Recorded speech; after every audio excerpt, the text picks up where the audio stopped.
pwede ka nga ba namin na-interview tungkol ito sa napapanahong issue tungkol sa wika at kulturang Pilipino? Yes, pwedeng. Ano para sa iyo ang kahulugan ng wika? Para sa akin o para sa atin, ang wika ay pinakamahalaga dahil yan ang ginagamit natin sa pang-araw-araw na pananalita. Salamat po. Thank you. You're welcome.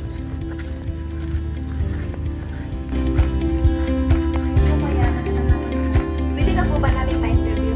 Ito ba ay tungkol sa napapanahong issue sa ating wika at wikang kulturang Pilipino? Oo naman. Anong wika ang kadalasan ginagamit mo sa araw-araw? Filipino. Ilan ang wika kaya mong gamitin o unawain? Tatlong wika. English, Filipino, at Tagalog. Sige po, salamat po. Ay po Lola, magandang hapon po. Pwede ka po ba namin ma-interview? Ito po ay tungkol sa napapanahong issue sa ating wika at kulturang Pilipino.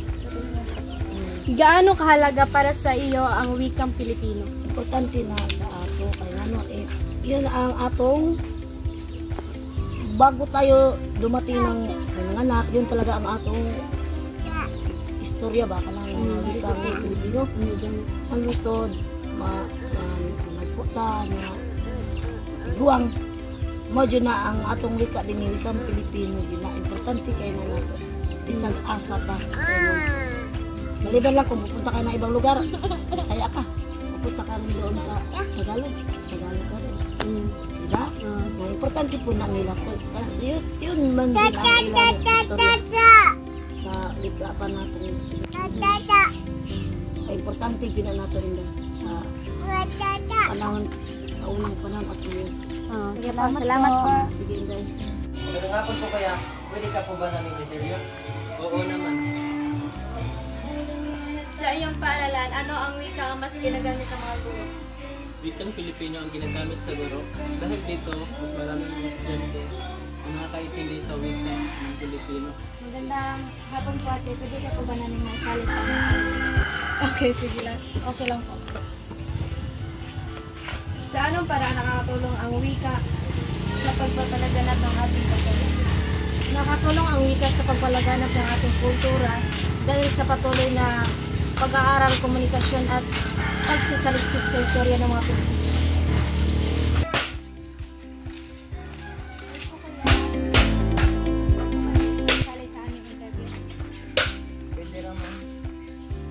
Sa iyong palagay, bakit mahalaga ang wika sa pakikipagkomunikasyon?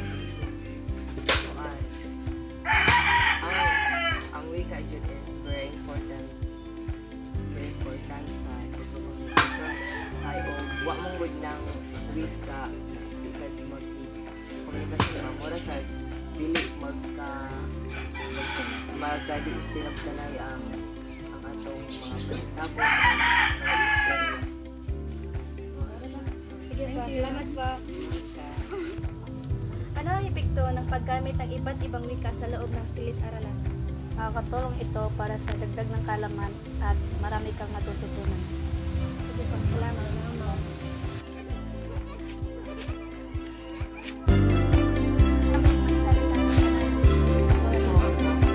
Ano ang una mong natutunang wikang Filipino. Kailan mo kadalasan ginagamit ang Kapag pumupunta ako sa ibang lugar, example, sa Manila, Salamat po. Sa noong unang panahon, ano ang wika ang inyong ginagamit? Ginagamit din sa unang panahon. Tagalog, Visayas, and English. English. Pero po, Dapat. Ha. marunong kong salita ng Tagalog sa kanyan. Tagal-tagal ako Manila, titira. Kanila. Gaano kahalaga para sa iyo ang wikang Pilipino? Ang wikang Pilipino, Oh. salita pambansa.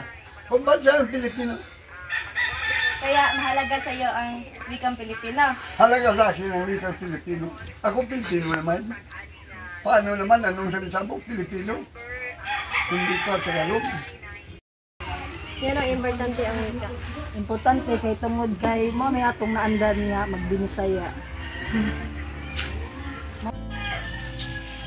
Ano ang ugnayan ng wika at lipunan? Ang lipunan ay humihukog sa wika at ang wika ay nagpapakilala sa lipunan. Magandang hapon niya.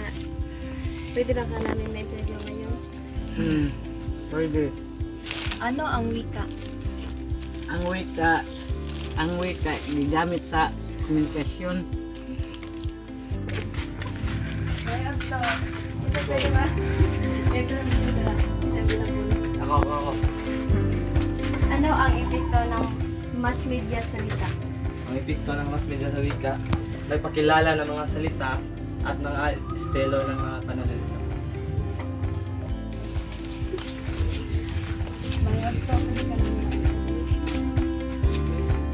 Ano nga bang papel ng edukasyon? Parang sa kasabang ano yung sa wika. Makatabot sa mga estudyante nga may yung kalihukan karon diha. Naman. Ano nga bang pagbansang wika ng Pilipinas? Pilipino. Paano gumalang sa mga matatanda? Gumamit ng buwan po. Good morning. Please. Masanunin. Salamat.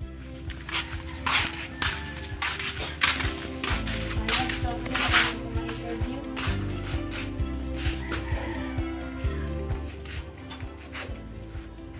Anong masasabi mo tungkol sa halagahan ng pagpaunlad ng wika? Dahil sa wika, ano kung parang magka-intindihan tayo. Ganyan ba?